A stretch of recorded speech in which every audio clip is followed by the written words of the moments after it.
Bonjour tout le monde et bienvenue dans mon coin hockey. Aujourd'hui, on va parler des Oilers d'Edmonton. Les Oilers qui, encore une fois, ont connu une très mauvaise saison. Là, ça fait 10 années consécutives que les Oilers n'ont pas fait les séries. On peut voir leur dossier de 31 victoires, 43 défaites et 8 défaites en prolongation, ce qui leur donne 70 points, leur donnant la 7e position dans la division Pacifique. Ça étant dit, les Oilers ont procédé à beaucoup de changements.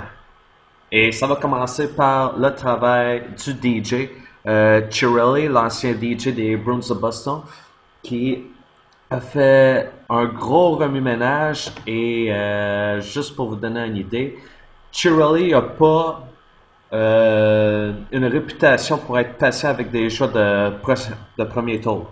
Alors ce que je vais faire, je vais essayer de vous amener là où on a les additions et les soustractions.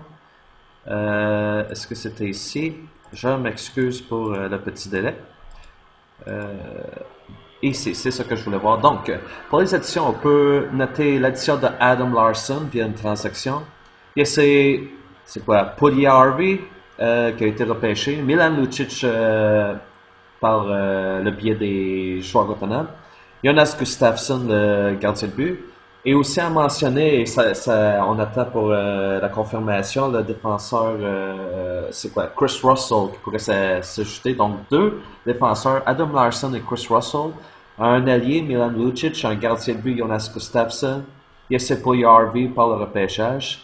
Et des subtractions de Taylor Hall, Adam Cracknell. Il va falloir ajouter le nom de certains Nel Yakupov. Et ça étant dit, j'ai été très surpris par les deux transactions, à vrai dire. Nel Yakupov, je savais qu'il avait demandé à être échangé tout au long de la dernière saison. Ça ne s'était pas produit.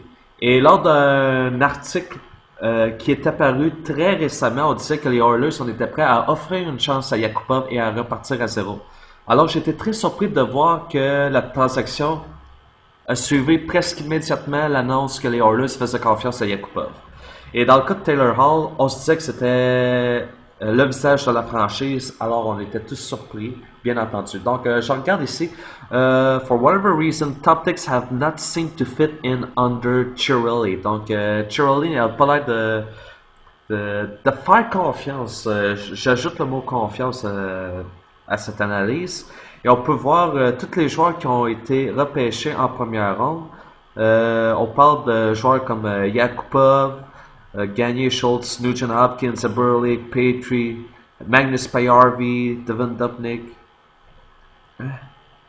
Attends, là je suis en train de faire une erreur, je m'excuse. C'était pas ça que j'avais vu auparavant. Non, on nous avait mentionné une liste de noms, mais peu importe. On va se concentrer sur ce paragraphe. Des joueurs qui ont été repêchés au premier rang, par exemple Taylor Hall, il est parti. Tyler Seguin, avec les Bruins, était parti pour Dallas, il est devenu l'un des marqueurs élites des Stars. Phil Kessel avait pris direction de Toronto, ce qui a eu des années consécutives de 30 buts. A par la suite échangé au Penguins de Pittsburgh où il a remporté la Coupe Stanley. Donc à Boston, c'était déjà parti de Seguin, de Kessel. On peut également ajouter le jeune défenseur Dougie Hamilton qui avait été cédé, si je ne me trompe pas, c'était aux Flames de Calgary. À Edmonton, c'est Taylor Hall pour Adam Larson. On peut aussi ajouter Jeff Petrie qui a été échangé au Canadien de Montréal. Il y a Magnus Pajärvi qui a quitté l'équipe. On a Devin Dubnyk qui a été échangé. Devin Dubnyk, je sais qu'il a fait un passage à Montréal, mais pas long. Sam Gagné il est parti également. Donc, on regarde le corps des Oilers d'Edmonton, puis il reste le Nuge. Eberle il est encore là. Puis, c'est pas mal ça. Donc, on peut voir ce que... Ah, aussi, petite parenthèse, Chris Russell qui vient de... On s'attend à ce que Chris Russell accepte un contrat d'un an à 3,1 millions de dollars avec les Oilers d'Edmonton pour rejoindre justement la troupe des Oilers. Donc, Nel Yakupov qui résumé de transaction a été échangé pour Zach Puccino et un choix conditionnel de troisième round. Si Yakupov marque 15 buts, ce choix de troisième round va devenir un choix de deuxième round. Donc, c'est pas mal ça. Petite analyse des transactions. La première transaction C'était à Taylor Hall pour, c'est quoi son nom? Adam Larson. C'est une transaction qui fait un certain sens, mais ça a l'air sous-évalué. Adam Larson, je ne vais pas y enlever trop de crédit parce que, je vais expliquer plus tard, c'est un défenseur qui peut apporter quelque chose aux Oilers d'Edmonton. Cependant, dans la deuxième transaction, je sens que on s'est juste départi de Nel Yakupov puis qu'on n'a rien obtenu en retour. Yakupov, oubliez pas qu'à sa première année, il a fait bonne figure. C'était quoi? Il a récolté une trentaine de points en une quarantaine de matchs. J'aimerais voir si je peux obtenir les statistiques ici. Mais oui, ici, 17 buts, 31 points en 48 matchs à sa saison recrue, c'était excellent. On pouvait construire à partir de là.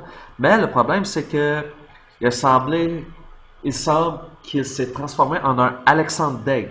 Et Alexandre Daigle, choix de première ronde, premier au total. Hey, tout le monde va se souvenir de moi, je suis un choix de première ronde. Ouais, un choix de première ronde qui a été un flop complet. Et dans ce cas-ci, Yakupov en 252 matchs, 111 points, 50 buts.